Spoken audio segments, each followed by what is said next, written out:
प्यारे विद्यार्थियों, आज हम बात करेंगे ट्रूथ फंक्शन के बारे में। What is truth function and operation of truth function. अर्थात ऑपरेशन के अंदर हम देखेंगे निगेशन, कंजक्शन, डिजक्शन, इम्प्लीकेशन, इक्विवेलेंस के बारे में। अर्थात सत्यता मूल्य या सत्य फलन क्या है, प्रतीकात्मक आधार पर निषेध, संयोजक, वियोजक, आपादक और द्विआपादक के बारे में बताइए। तर्कशास्त्र का संबंध भाषा के ऐसे वाक्यों से होता है जिनमें प्रकट कथनों को तथ्यों के आधार पर सत्य या असत्य सिद्ध किया जाता है। जिन कथनों को सत्य या असत्य सिद्ध करना संभव न हो वे तर्क वाक्य नहीं कहलाते। अतः प्रत्येक तर्क वाक्य या तो सत्य होता है या असत्य। इस प्रकार सत्यता और असत्यता के आधार पर प्रत्येक तर्क वाक्य अपना सत्यता मूल्य रखता है। यदि एक तर्क वाक्य सत्य है तो उसका सत्यता मूल्य भी सत्य होगा। यदि वह तर्क वाक्य असत्य है तो उसका सत्यता मूल्य असत्य हो जाएगा। जैसे हरियाणा की राजधानी चंडीगढ़ है, इस कथन का सत्यता मूल्य सत्य है, जबकि भारत की राजधानी करनाल है, इस कथन का सत्यता मूल्य असत्य है। यहाँ पर तर्क वाक्य दो प्रकार के बताए गए हैं, सरल और मिश्रित। सरल तर्क वाक्य वह होता है जिसमें कथन का विभाजन करना संभव नहीं होता। जैसे राम ईमानदार है, इस कथन का विभाजन करना संभव नहीं है। जबकि मिश्रित तर्क वाक्य दो या दो से अधिक कथनों को मिलाकर बनाया जाता है। जैसे राम ईमानदार व मेहनती है, इनमें दो कथनों के सहयोग से एक संयुक्त या मिश्रित तर्क वाक्य बनाया गया है। इस मिश्रित तर्क वाक्य की सत्यता और असत्यता की जांच करने के लिए हम इनको सरल भागों में बांटते हैं। तो सत्यता मूल्य की जब बात आती है, जांच की बात आती है, तो ये मिश्रित तर्क वाक्यों के बारे में ही हम बात करते हैं सत्यता मूल्य को लेके, और उनको सरल भागों में बांटकर उनकी जांच करते हैं। तो प्रतीकात्मक आधार पर ये मिश्रित या संयुक्त तर्क वाक्यों में हम निषेध को, संयोजक को, वियोजक, आपादक और द्विआपादक को देखते हैं कि इन कथनों के अंदर किस प्रकार हम इन मिश्रित तर्क वाक्यों को सरल भागों में बांटकर इनकी सत्यता मूल्य की जांच करते हैं। तो सबसे पहले बात करते हैं निषेध के बारे में या निगेशन के बारे में। निषेध एक तर्क वाक्य के सत्यता मूल्य को नकारने की क्रिया निषेध कहलाती है। यदि एक तर्क वाक्य का सत्यता मूल्य सत्य है और हम उसका निषेध करते हैं तो ऐसी अवस्था में उस तर्क वाक्य का सत्यता मूल्य असत्य हो जाएगा। जैसे सभी विद्यार्थी बुद्धिमान हैं, इस तर्क वाक्य का निषेध करने पर हम कहेंगे कि कोई विद्यार्थी बुद्धिमान नहीं है। यहाँ पर इस निषेध के लिए तर्कशास्त्र में इसका प्रतीकात्मक रूप दिखाया गया है कि तर्कशास्त्र में निषेध के लिए एक प्रतीक का प्रयोग किया जाता है जिसे निगेशन बोला जाता है। निगेशन के नाम से उस चिन्ह को जाना जाता है। अब बात करते हैं संयोजक के बारे में। जब दो कथनों को और शब्द के माध्यम से जोड़कर एक संयुक्त तर्क वाक्य बनाया जाता है, ऐसा तर्क वाक्य संयोजक कहलाता है। जैसे राम मेहनती और ईमानदार है, यहाँ पर मेहनती व ईमानदार को और शब्द के माध्यम से जोड़ा गया है। इस और शब्द को प्रतीकात्मक तर्कशास्त्र में डॉट या एक बिंदु लगाते हैं हम, जिसे एंड कहा जाता है।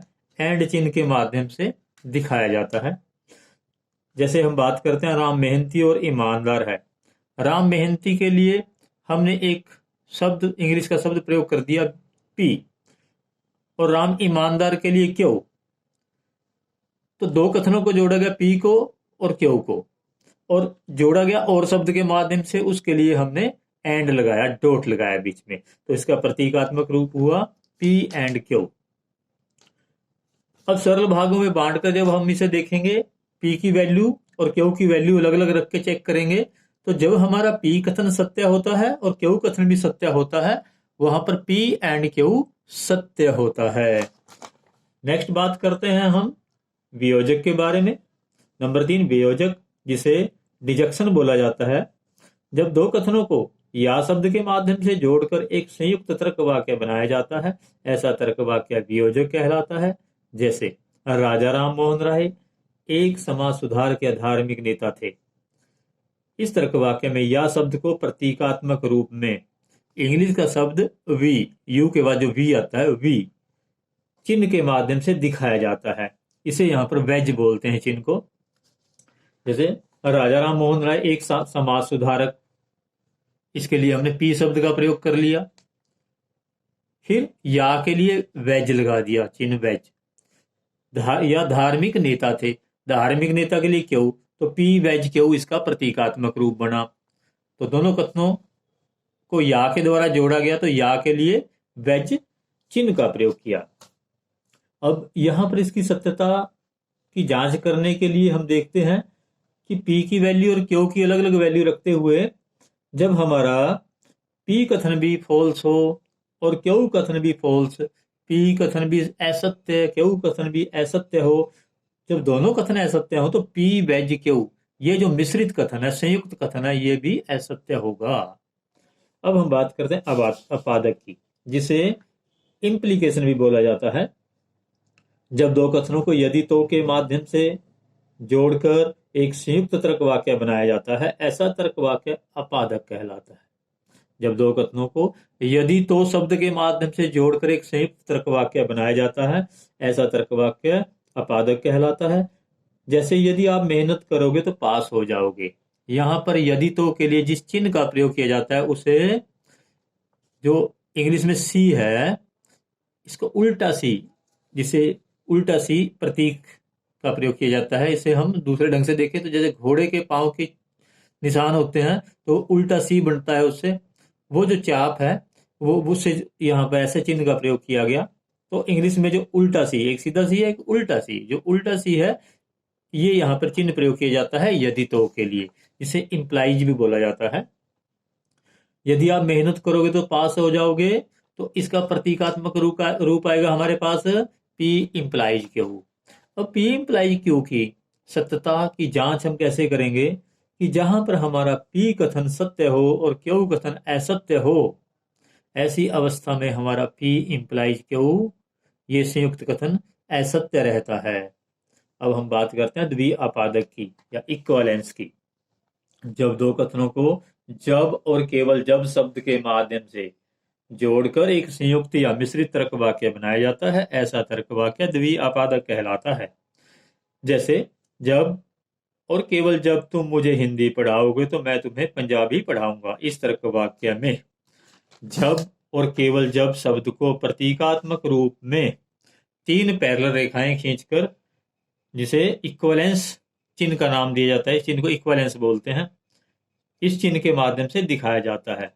तो जब और केवल जब तुम मुझे हिंदी पढ़ाओगे तो मैं तुम्हें पंजाबी पढ़ाऊंगा, इसका प्रतीकात्मक रूप क्या आएगा, पी इक्विवेलेंस या पी इक्विवेलेंट क्यू। अब इसकी सत्यता की जांच करते हैं।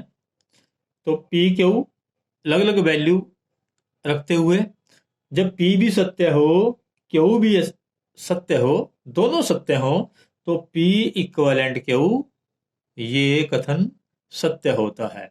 दूसरी अवस्था इसमें जब पी कथन असत्य हो और क्यू कथन भी असत्य हो, ऐसी अवस्था में पी इक्विवेलेंट क्यू सत्य होता है, क्योंकि दोनों बराबर हैं, दोनों कथन पी और क्यू दोनों बराबर हैं। अगर एक सत्य एक असत्य होगा तो बराबर नहीं होंगे, तो वो सत्य नहीं हो पाएंगे। तो या तो दोनों कथन सत्य हो तो पी इक्विवेलेंस क्यू सत्य होता है, या दोनों कथन फॉल्स हो तो पी इक्विवेलेंस क्यू सत्य होता है। तो दो अवस्थाओं में सत्य रहता है ये कथन। तो इस प्रकार हमने यहाँ पर संयुक्त तर्क वाक्यों के सत्यता मूल्य की जांच करी। निषेध के बाद अपादक, द्विआपादक, संयोजक, इन सब के माध्यम से हमने इसको जानने का प्रयास किया कि किस प्रकार संयुक्त तर्क वाक्यों की सत्यता की हम जांच कर सकते हैं। वो सब यहाँ पर देखा गया। धन्यवाद।